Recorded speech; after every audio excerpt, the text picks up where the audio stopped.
வணக்கம் நண்பர்களே. இன்னைக்கு நம்ம ஒரு நல்ல டாப்பிக்கோட கொண்டு வந்திருக்கோம். ஒருவருக்கு தூக்கம் முக்கியமா அப்படின்ற டாப்பிக்கை பேச போகிறோம். என்னென்னலாம் பிரச்சனை வரப்போகுது நான் இந்த வீடியோவில் சொல்ல போகிறேன். வீடியோக்குள்ளே போயிடலாம். ஹாய் ஃப்ரெண்ட்ஸ், நான் அங்கே ஒன் ஃபார் ஆல். நல்ல தூக்கம் ஒருவருக்கு உடலும் உள்ளமும் ஆரோக்கியமும் ரொம்ப ரொம்ப ரொம்ப முக்கியம். தூக்கம் அதனால் மிக மிக அவசியம். உடலும் மனசும் தன்னை புதுப்பித்து கொள்ள நிம்மதியான உறக்கம் மிக மிக அவசியம். ஒரு மனுஷன் ஒரு நாளைக்கு அட்லீஸ்ட் 8 மணி நேரமாவது தூங்கணும்னு டாக்டர்கள் சொல்கிறாங்க. தூக்கம் இல்லைன்னா எரிச்சல், சிடுசிடுப்பு, கவனக்குறைவு போன்ற ஏற்படும் உறவுகளிலும் பணியிலும் சிக்கலை ஏற்படுத்தலாம்.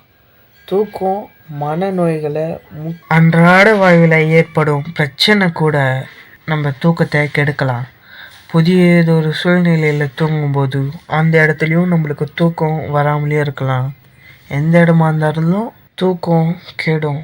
உறவுகளில் ஏற்படும் தற்காலிக சிக்கலை, அதாவது பயம், கலக்கம், கோபம் போன்ற எதிர் உணர்ச்சிகளுக்கு அன்றைய தூக்கம் ரொம்ப ரொம்ப பாதிக்கப்படும். இது தற்காலிகமானது, ஆனால் நிரந்தரம் இல்லை. அப்படி தூங்கலைன்னா இது சில நாட்கள்லேயே சரியாகிடும். ஆனால் தொடர்ந்து தூங்கலைன்னா மனம் ரொம்ப பாதிக்கப்படும். தீர்க்க முடியாத பிரச்சனை உங்களுக்கு வரும். அல்லது மூளையில் ஏற்பட்டுள்ள வேதி மாற்றம் காரணமாக கூட உங்களுக்கு நிறைய பிரச்சனை வரலாம்.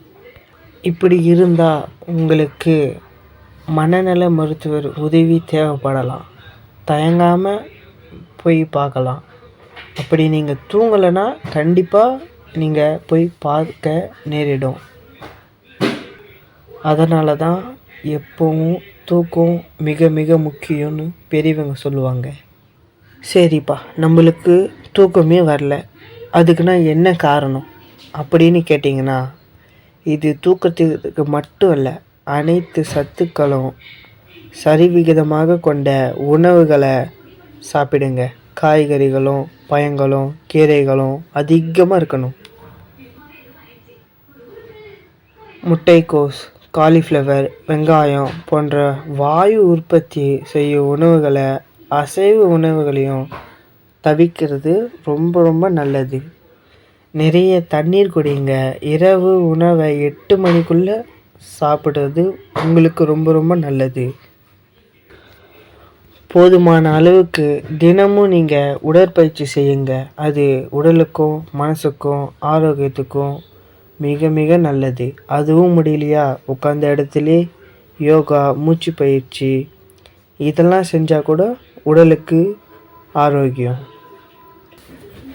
இதெல்லாம் ஓகேப்பா, நீ சொல்கிறதெல்லாம் சரி, மனசுக்கு என்னப்பா பண்ணுறது அப்படின்னு கேட்டிங்கன்னா, வீட்டில் உள்ளவர்கிட்ட மனம் விட்டு பேசுங்க.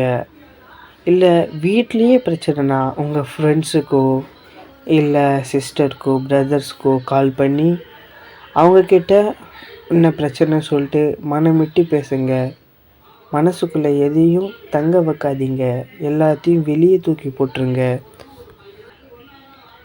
மற்றவங்க சொல்லதை கவனமாக கேளுங்க. இதைத்தான் பெரியவங்க காது கொடுத்து கேளுங்கள் கடவுள் ஆகலாம் சொல்லியிருக்காங்க. படுக்கை அறைய சுத்தமாக இருக்கட்டும்.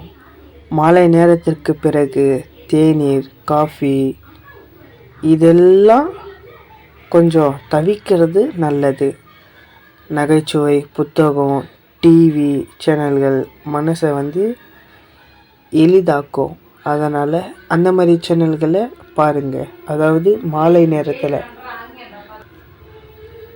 அப்படியும் இல்லையா, ரொம்ப டயர்டாக இருக்கா, வெது வெதுப்பான குளியலில் அழகாக குளிச்சுட்டு தூங்கி பாருங்கள், நல்லா தூக்கம் வரும். நைட்டில் ஒரு டம்ளர் பால் தூக்கத்திற்கு உதவும். எப்போவுமே நேர்மறையான சிந்தனைகளை கொண்டிருங்க.